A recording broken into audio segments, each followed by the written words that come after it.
gospel reading is from Matthew chapter 19, verse 1 through 12, on page 1160 in your pew Bible.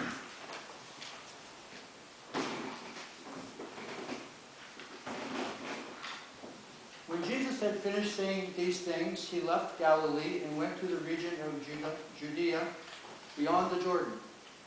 Large crowds followed him, and he cured them there. Some Pharisees came to him, and to test him they asked, "Is it lawful for a man to divorce his wife for any cause?" He answered, "Have you not read that the one who made them at the beginning made them male and female, and said, 'For this reason a man shall leave his father and mother and be joined to his wife, and the two shall become one flesh'? So they are no longer two, but one flesh. Therefore what God has joined together, let no one separate." They said to him, "Why then did Moses command us to give a certificate of dismissal and to divorce her?" He said to them, "It was because you were so hard-headed that Moses allowed you to divorce your wives. But from the beginning it was not so. And I say to you, whoever divorces his wife except for unchastity and marries another commits adultery." His disciples said to him, "If such is the case, if a man with his wife, it is better not to marry?" But he said to them, "Not everyone can accept this teaching, but only those to whom it is given. For there are eunuchs who have been born so from birth, and there are eunuchs who have been made eunuchs by others, and there are eunuchs who have been made themselves eunuchs for the sake of the kingdom of heaven. Let anyone accept this who can." This is the word of God for the people of God. Thanks be to God. Thank you, Bob. I certainly don't envy all those names you were reading. I'm a Samuel reading, so I appreciate that you did it, not me. Will you all pray with me? Lord, give us hearts, minds, and ears to hear your word this morning, so we might grow in love of you and discipleship of your Son, Jesus Christ. Amen. Now, I've been addressing difficult subjects all through this sermon series on ethics, but this one is difficult not just because it's challenging, but on a personal level for many of us as well. It's much easier if I were preaching this to kids, but we have all lived lives. Many of us have been divorced, so I pray that indeed you hear this with a calm heart. I start by saying that in Deuteronomy, which we did not read this morning, but in Deuteronomy, Moses, or whoever it was that wrote Deuteronomy, says this: "Suppose a man enters into marriage with a woman, but she does not please him because he finds something objectionable about her. And so he writes her a certificate of divorce, puts it in her hand, and sends her out of his house. She then leaves his house and goes off to become another man's wife." Now, the passage in Deuteronomy goes on, but it implies, obviously, that a man can divorce his wife for the fairly petty reason of finding something objectionable about her. And that's the state of things until many years later, the Pharisees ask Jesus, "So is it lawful for a man to divorce his wife for any cause?" And Jesus responds, "Man and woman are no longer two, but one flesh. Therefore, what God has joined together, let no one separate." It was because you were so hard-hearted that Moses allowed you to divorce your wives, but from the beginning, it was not so. The inevitable question then is, which is it? Are we supposed to go with Moses, who says that a certificate of divorce is just fine, or with Jesus, who says we are not supposed to divorce? Now, this issue is not unfamiliar to us as Christians. Jesus reinterprets the law again and again. "You have heard it said, but now I say to you." But this reinterpretation is particularly significant because it has and has had a major effect on Christian marriage and theology for almost 2,000 years. Because until the early 20th century, it was actually illegal to get a divorce in many so-called Christian nations. And where it was legal, it was certainly looked down upon. I would say it's looked down upon now. But it was so. Either illegal or you were a pariah if you were divorced. It was so until homosexuality became our enemy. Since that point, it almost seems like you can get divorced as many times and the church is okay with it as long as you're not a homosexual.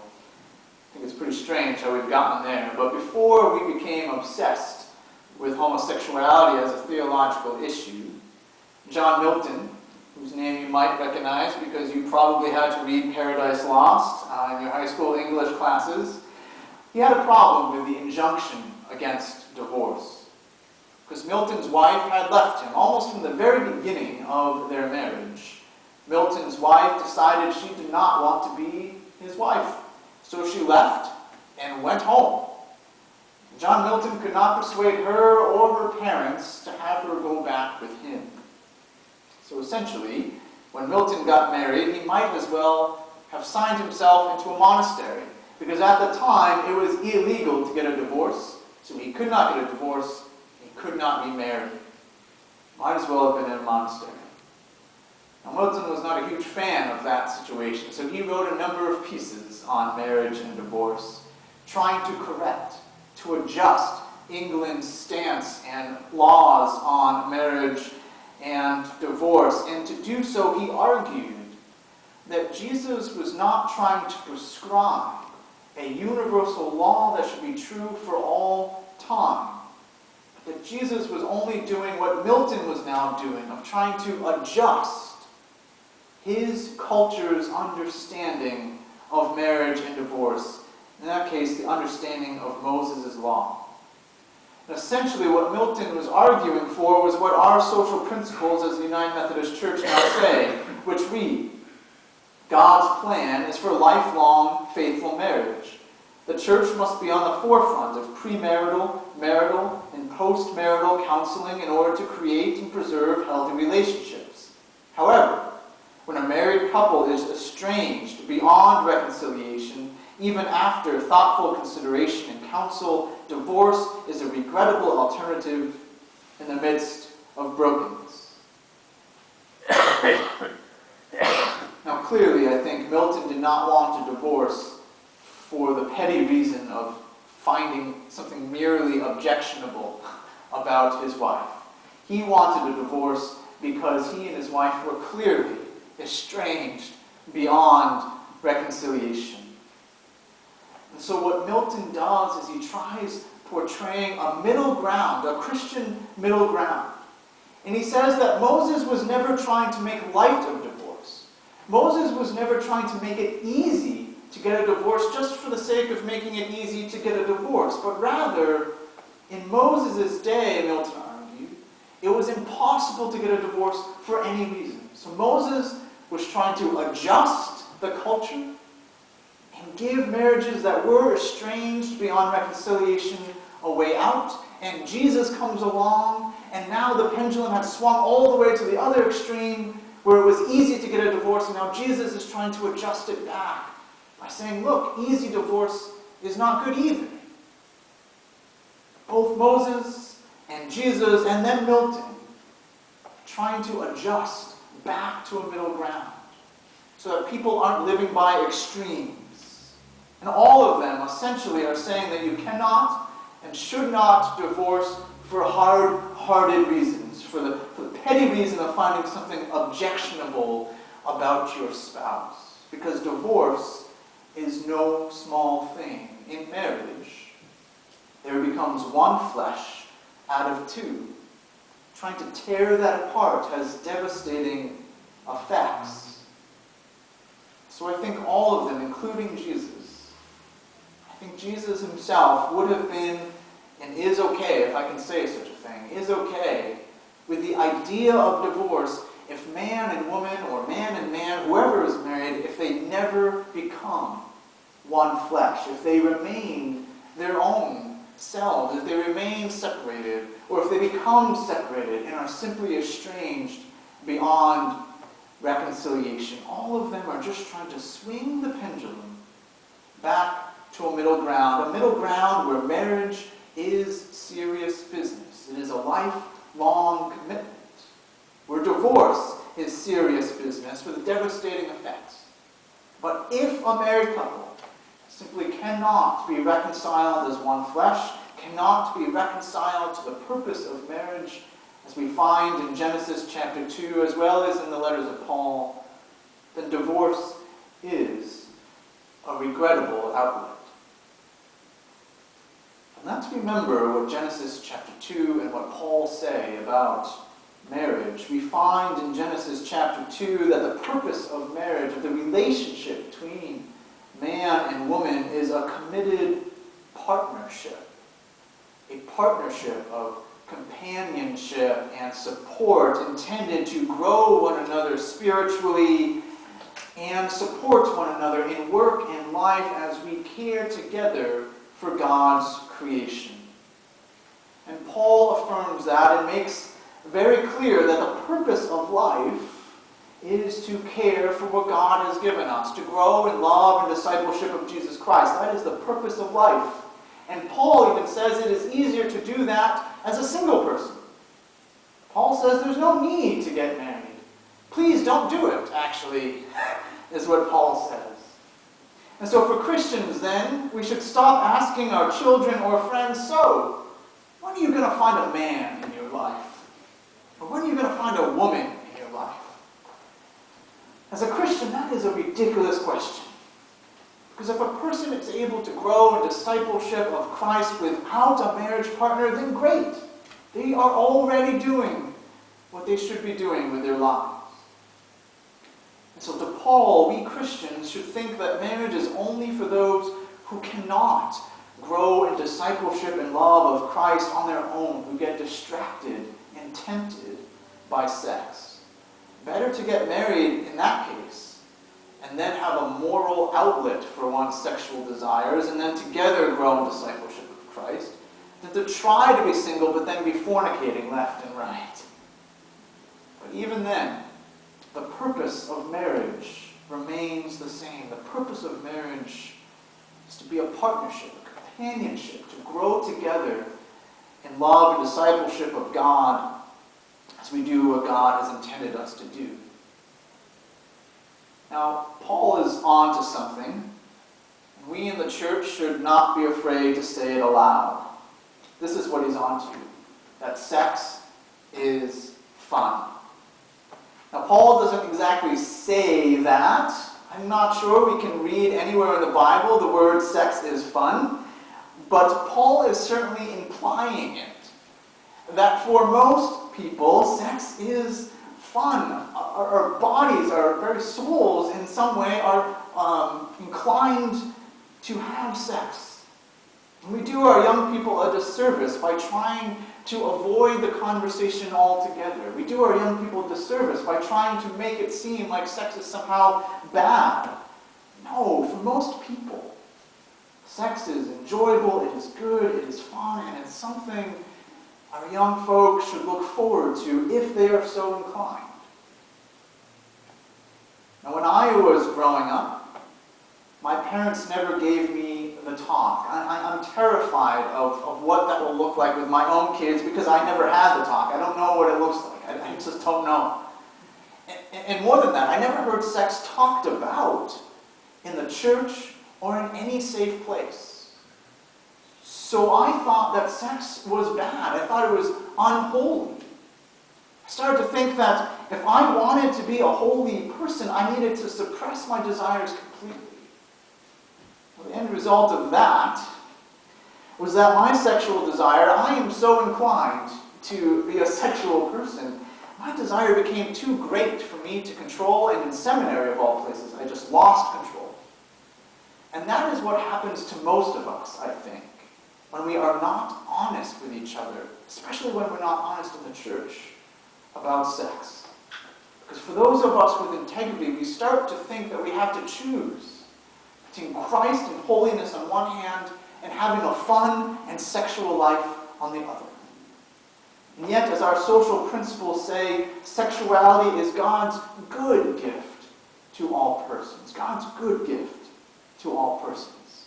And so we call everyone to responsible stewardship of this sacred gift.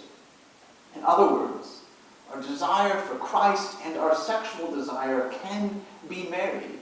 And in fact, they must be married together by ourselves getting married if we cannot control our sexual desire through God's grace as a single person.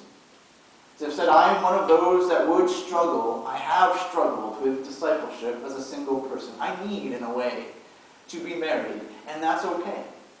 But it is also okay to never get married, to be a single person if you can already be a holy disciple of Jesus Christ. But on this issue of what marriage and sex are for, I recently presided at a wedding in which one of the grandparents, and she must have been at least 80 years old, but one of the grandparents gave advice to the couple in form of a marriage recipe. And she said that all the ingredients of a lifelong marriage are Christian principles like charity and love, and she said that faith is the most crucial element. And then she said, again, she's at least 80 years old, she then said that after blending all the ingredients together, you might want to add some sugar and spice to your lives together. It's hard for me to not laugh out loud when I heard that, coming from a woman her age, but she's right.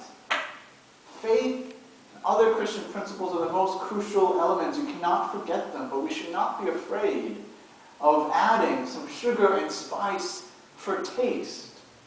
But only for taste. I mean, think about what you do when you're cooking in an actual meal. When you're done, if it doesn't taste just right, you should add some sugar, spice, salt, whatever it is for taste to make that recipe really shine.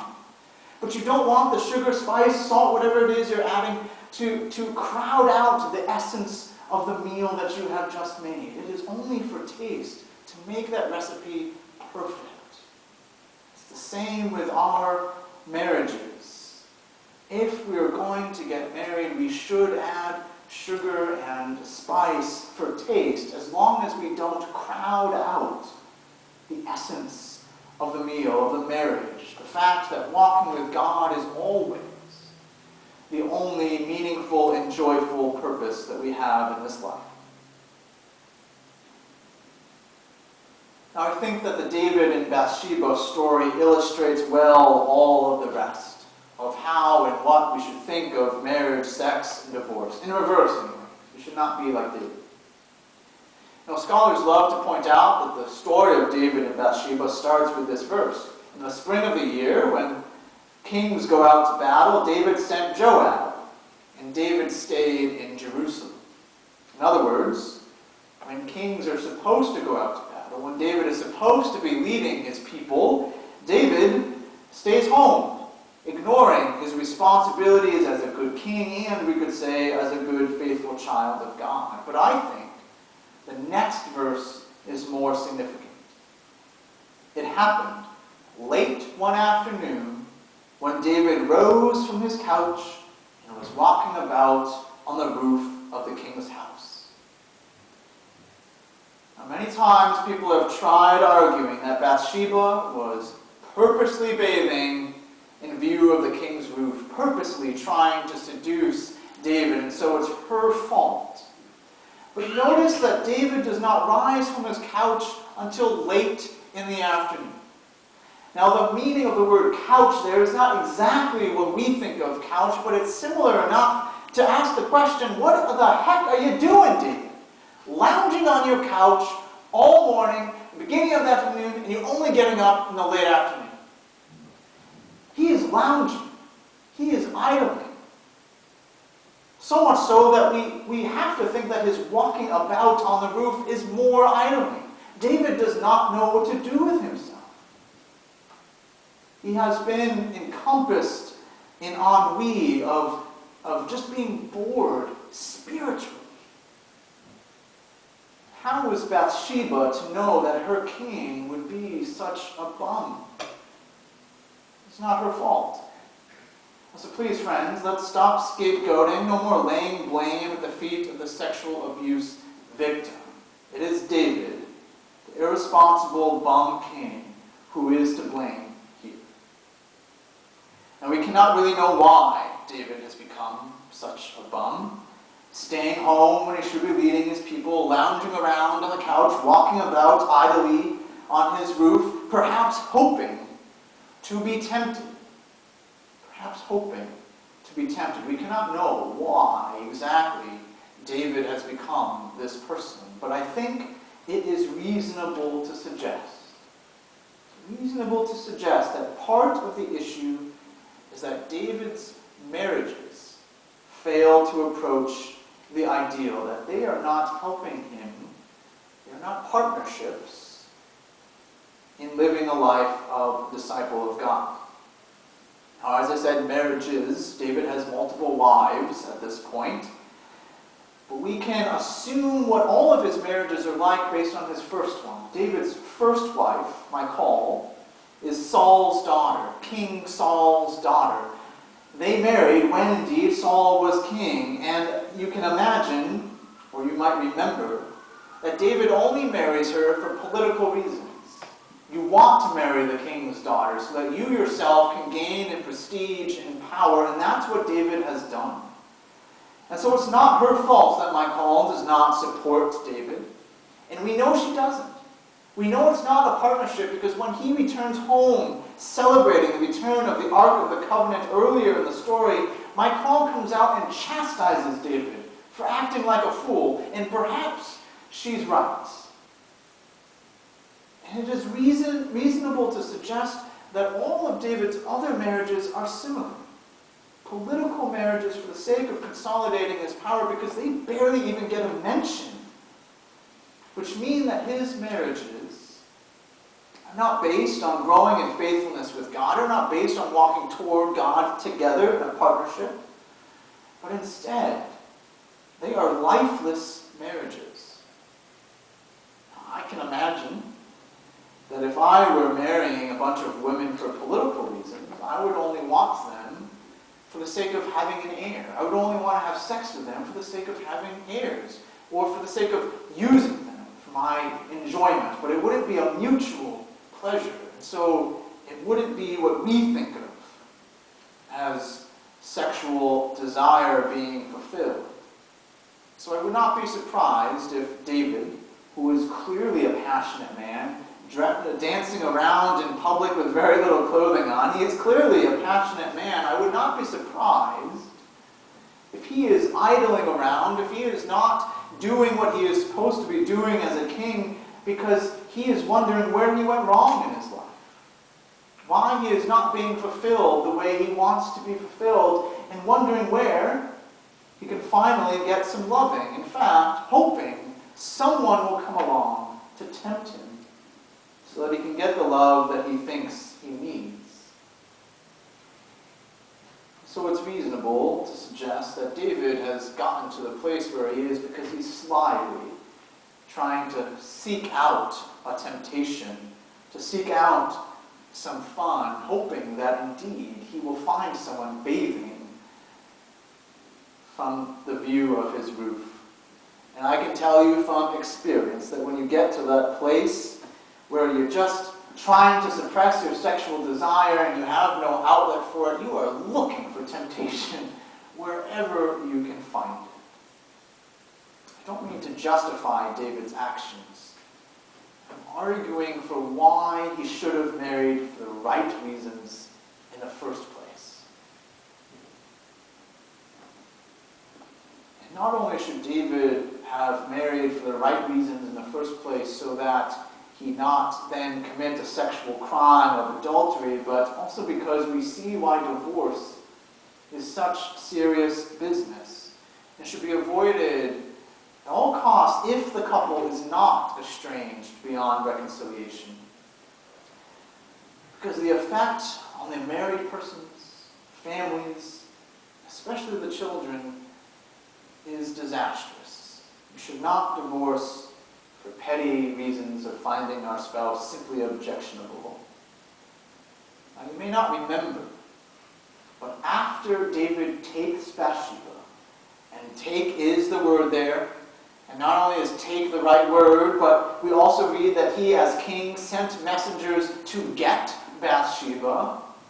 She is not consenting to any of this, so David has committed sexual assault, essentially, and after David does that, the rest of the story of David is the story of his children wreaking havoc in the kingdom, and David is unable to control it. It is not a pretty story, the story of David. And even before that, the immediate result of David's adultery with Bathsheba is that the child Bathsheba gets pregnant with dies, because God is punishing him. After that child dies, David's children go haywire. The kingdom is torn apart essentially because yet another case of sexual assault, except this time it's David's own son. It should be no surprise that David's adultery led in some way to his son's committing sexual assault against his sister, of all things, and that then tears apart the family and the kingdom. It should not be a surprise.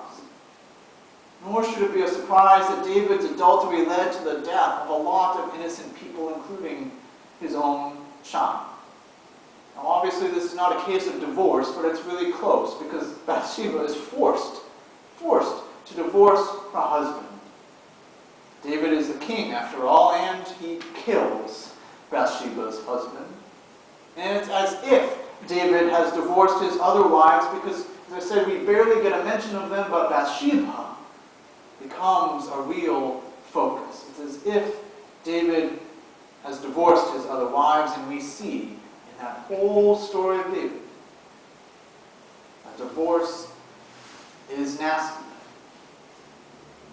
So the prophet Nathan and Jesus were both right to try and correct, to adjust, to swing the pendulum back away from the culture of easy divorces.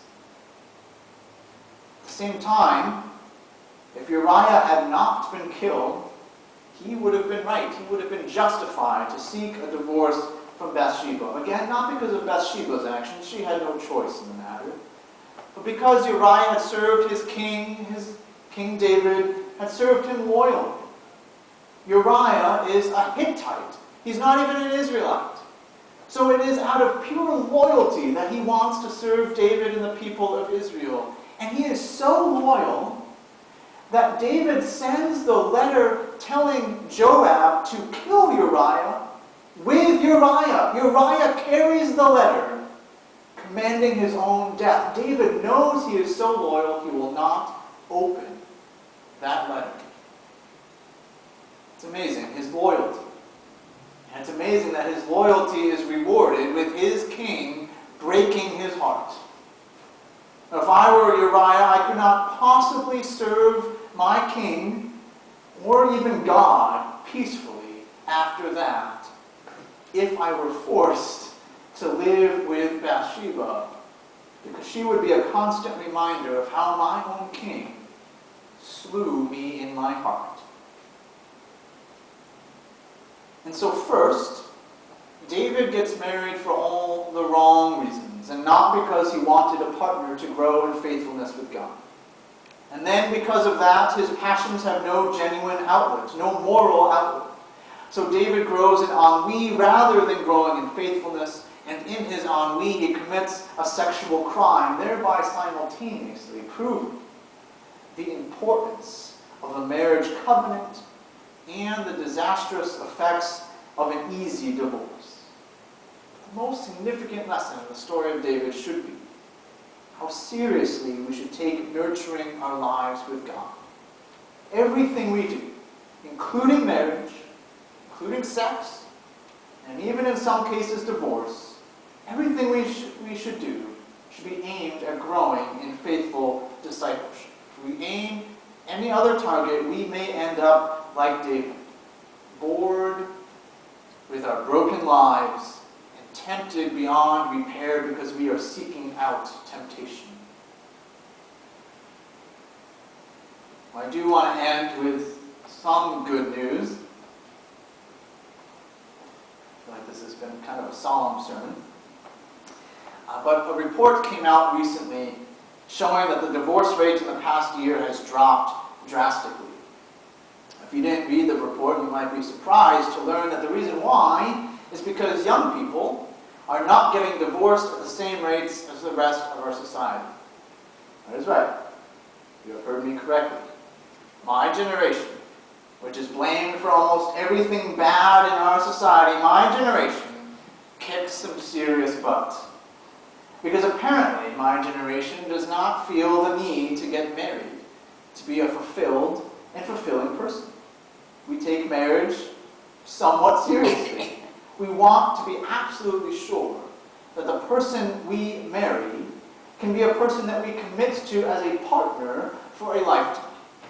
Because many of us have seen and experienced the devastating effects of divorce. Now, it's probably true that my generation does not take sex as seriously as we should. And so I do say that we should absolutely be careful how many sexual partners we have.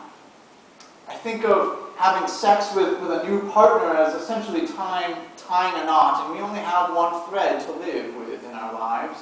Our soul is only one thread, and if we tie and untie and retie that thread too many times, it may break. So sex with too many partners, or even a single partner outside of a marriage if we are married, cannot be a substitute for living for and with God. But with that said, it is good to remember the lessons that my generation are starting to teach us. It is good to remember that it is good and perhaps even right to wait to get married, to wait to find someone that we can really commit to as a partner in life. It is right and good to wait to have kids. It is right and good that these things be true because it really doesn't matter when we're going to get married or when we're going to have kids. It doesn't matter, and it is good and right to wait because it is good and right if we never get married, if we never have kids. If we do get married, if we do have kids, those are serious commitments, but the most serious commitment of all is to grow in and with God as a disciple. If we are doing that, with or without a marriage partner, then we are living holy lives. Amen.